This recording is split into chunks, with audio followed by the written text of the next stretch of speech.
tumekuwa tukisikiliza kutoka kwa viongozi wanahusika na swala la nishati hasa ya mafuta, wakieleza kwamba tunayo akiba ya kutosha. Sasa tunataka tuone ile akiba ambayo tulikuwa tunaambiwa, tuone ikifanya kazi wakati huu ambapo tunaingia kwenye uhaba. Lakini pia Mheshimiwa Spika wa Bunge ameziibua zile hoja ambazo zililetwa na wabunge wawili kuhusiana na swala la mafuta.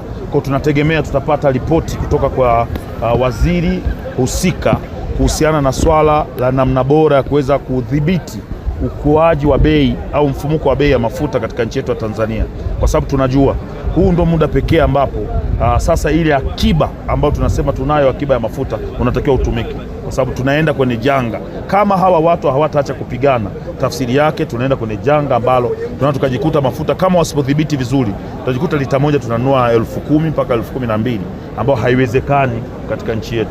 Watu wataanza kupunda, watapanda bei katika mji huu, katika nchi hii kuliko magari. Unaweza kukuta IST inauzwa milioni 4, punda inauzwa milioni 11, kwa sababu watu watabidi waanze kupanda punda. Kwa hiyo kama wabunge tunataka kuhakikisha serikali inadhibiti mfumuko wa bei ya mafuta katika nchi yetu ya Tanzania kwa kutumia kutumia akiba tulionayo, lakini pili kuwadhibiti wafanyabiashara wa mafuta, kwa sababu wao pia huwa wanatumiaga haya majanga kama sehemu yao ya wao kuweza kujitengenezea faida zaidi.